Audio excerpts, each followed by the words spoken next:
It's book 12 for our summary, Scylla and Charybdis. It would almost be, if you're feeling Shakespearean, once more into the breach, dear friends, once more. That's Henry V, incidentally. But it's the kind of final bit, isn't it, of Odysseus on his travels trying to get home. And we're going to follow through the climax of his story. So, in terms of overview, don't forget the key events, book 12. Odysseus is very, very open about the fact he gets help from Circe. Getting help from somebody is not a weak thing in the ancient Greek world. It proves his heroic quality, because you're only getting help if you're worthy and if you're up to it, which is also true where Athene helps him all the way through the poem as well. It shows he's heroic because he's getting this help. Pattern 3 as usual. We've got the sirens. They're in the picture in the top right.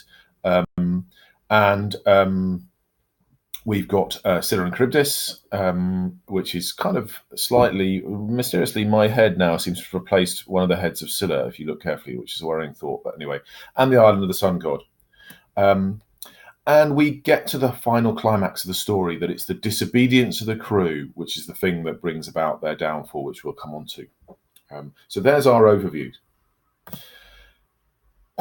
Now, why are the men killed?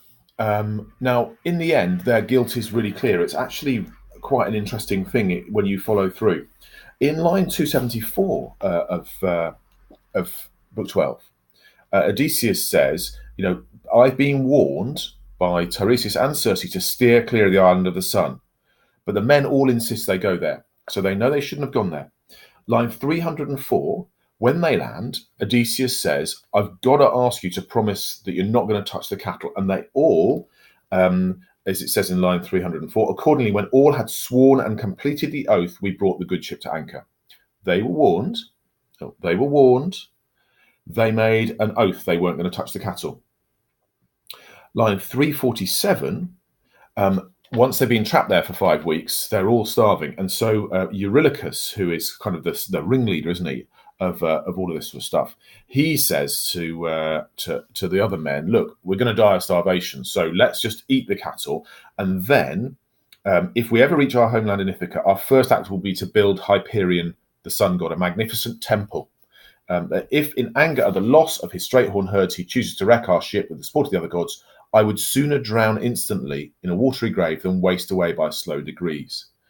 So actually, they know what they're doing, and Eurylochus says, if it brings about our death, let's do it. Line 358, they then make a sacrifice before they eat the cattle, or before they kill the cattle, in fact. And they make prayers to the gods, using for the ceremony some fresh leaves they stripped from a tall oak tree, since they had no white barley on the ship. Oh, that is the giveaway, isn't it? They haven't got any white barley. You may not be entirely clear about sacrificing in the ancient world, but you're meant to use white barley in your sacrifice. And because they haven't got it, they can't do a proper sacrifice, which must mean that there's something wrong with the sacrifice. And we know that things have gone hideously wrong in 395, because once they've killed the cattle and they've started cooking them, the gods soon began to show my crew ominous portents. The hides began to crawl about. The meat, roast and raw, bellowed on the spits, and a sound as of lowing cattle could be heard. So they're eating their meat, and the meat's going, don't eat me, no, leave me alone, or some such thing. I don't know. It's like when you go into McDonald's, you can probably hear those cows crying even at that same time. Look at the parallels with the suitors. Really interestingly, in book 1, Zeus actually says in book 1, line 33 to 35, what a lamentable thing it is that men should blame the gods and regard us as a source of their troubles when it's their own transgressions. In book 22, line 414, when Eurycleia is celebrating about the fact that the suitors are all dead, Odysseus rebukes her, doesn't he? And actually he says, these men fell victim to the will of the gods and their own infamy. They paid respect to no one on earth, and now their transgressions have brought them ignominious death. And Penelope, when she hears the suitors are dead, says, one of the immortal gods has killed the young lords, enraged by their seeking insolence and wickedness, for they respected nobody they met, and now their offences have brought them to disaster. There's a really clear thing in Homer that if you cause problems by your own behaviour, you are going to reap the consequences. So the men have brought this upon themselves. In terms of Homer's style and narrative techniques, Circe tells Odysseus about what trials are coming up, which then is a really good technique for building suspense. She says that he's going to go past the Sirens, he's going to come across Scylla and Charybdis, and then he's going to come to the island of the sun god. So we know he's got these troubles in front of him. And as an audience, we look forward to how he's going to cope. How's he going to get out of these things? That's what makes him suspense-filled. We haven't got surprises, we've got an expectation. So how's Odysseus going to get out of it?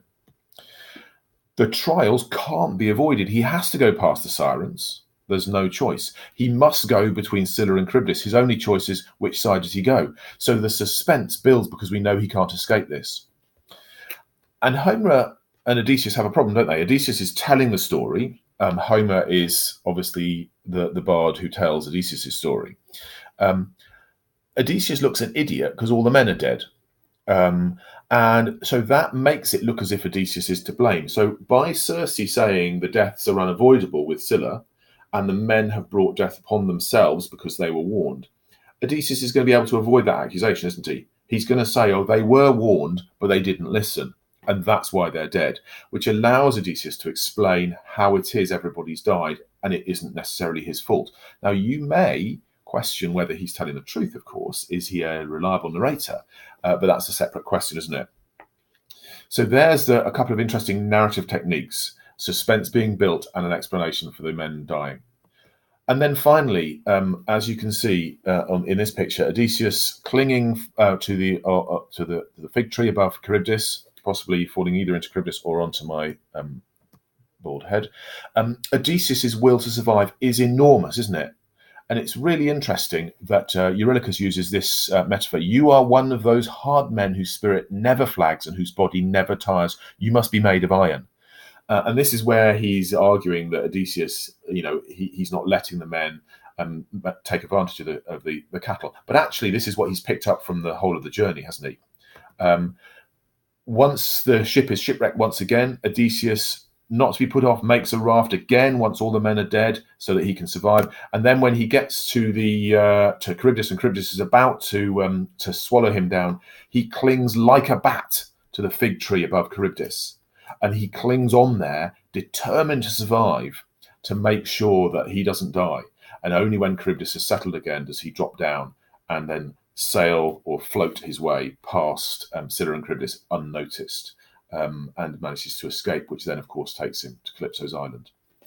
So Odysseus has told us what's happened to the men, why they've all died, and he's shown us a little bit more about himself.